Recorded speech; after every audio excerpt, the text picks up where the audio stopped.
Let's talk about profit, or in your case, the complete lack thereof, famously. See, this is Henry's version of being nice to me. So let's just establish this once and for all. Can Amazon make money? Well, yes, and in fact we have in the past, and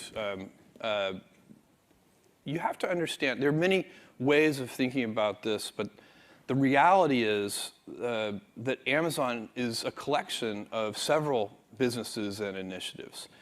And we have some very significant, very profitable, more established businesses that are free cash flow generating very significantly. And then fortunately, the way I think about it, we have lots of opportunities to invest in new initiatives, and we take advantage of those opportunities. So it's kind of like we built this lemonade stand, 20 years ago. The lemonade stand has become very profitable over time. But we also decided to use our skills and the assets that we've acquired over time to open a hamburger stand and a hot dog stand and so on and so on. So we're investing in new initiatives. And this is certainly what your investors who've been with you for a long time fervently believe. And you ask them, like, why doesn't it bother you the way it bothers some people that the company's not profitable and has infinite PE and all this stuff? Warren Buffett has this great quote. He says, you can hold a rock concert, and that's okay. And you can hold a ballet, and that's okay. Just don't hold a rock concert and advertise it as a ballet. Investors come in all shapes and sizes. They have different investment horizons, different approaches, different beliefs about what the right kind of portfolio looks like. And so it's not one, people use Wall Street as a shorthand, but there isn't one type of investor. They come in all shapes and sizes. And you have to be super clear about what kind of company you're trying to build, what your approach is. We laid that out in our 1997 annual shareholder letter. We said we were going to take big bets. We said they were going to fail. We said some of them hopefully were going to work. We said we were going to invest for the long term, that we were going to try to take advantage of market opportunities as they arose. And there's a certain kind of investor who is aligned with that approach. And so, again, you can hold the ballet or the rock concert, and both can work. Just be clear about which one you are, and then people can self-select. And so lots of CEOs, I'm sure, would like to learn from you, how is it that I can not be at all profitable and still have an incredibly high stock price by some measures? What is your advice? Is it spend many years explaining we're never going to earn a penny because we're going to be reinvesting it? I would say, it's very difficult for a publicly traded company to switch. So if you've been holding a rock concert and then you want to have a ballet, that transition is going to be difficult. But if you've done it from the very beginning, and then I think it's not that difficult to do.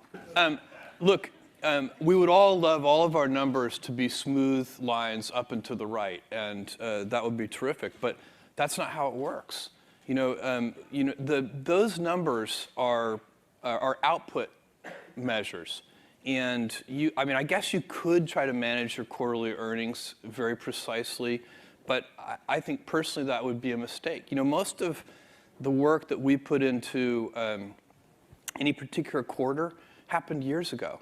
So it's not, there aren't that many knobs you can turn during a quarter. You can, but they're like eating your seed corn if you turn those knobs. You don't want to do that.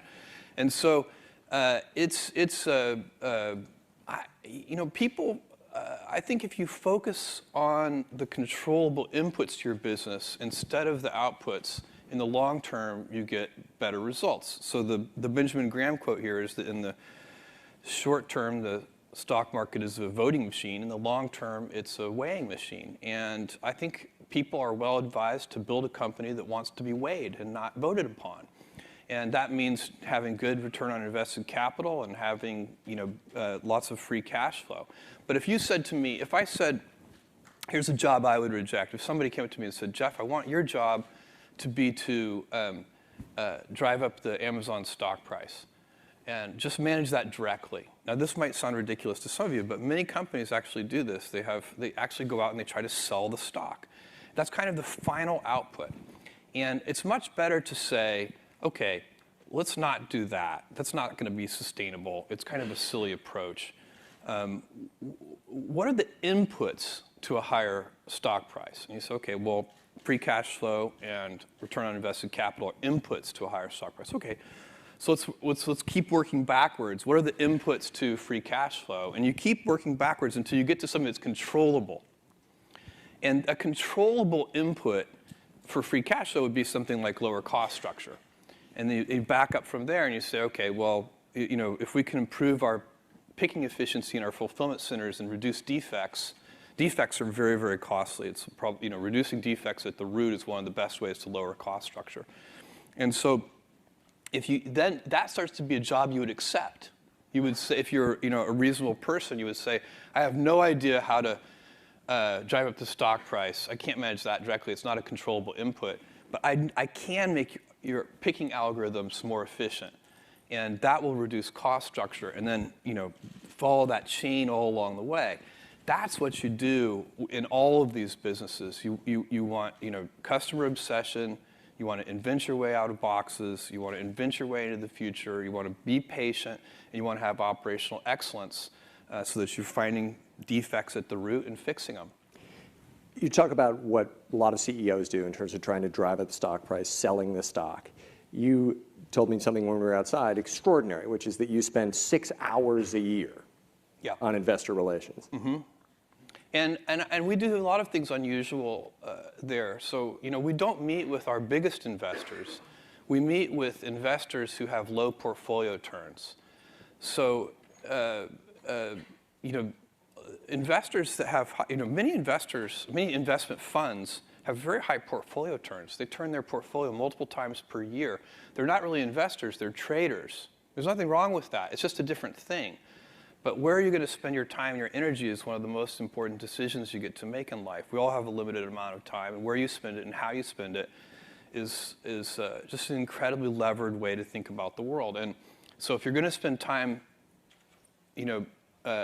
explaining the stock or the company, really, we don't really explain the stock, we explain the company to people. You should do it to people who are long-term investors rather than traders. That's our point of view.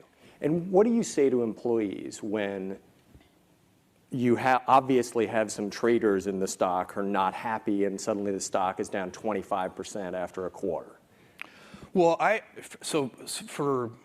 since 1997, at almost every all-hands meeting, we have 2 all-hands meetings a year.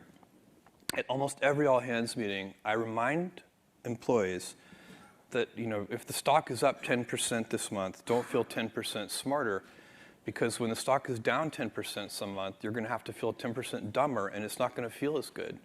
And so it's ownership is.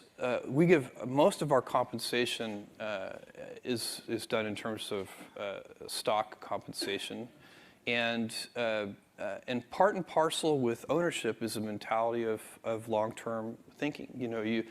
Owners think longer term than renters do.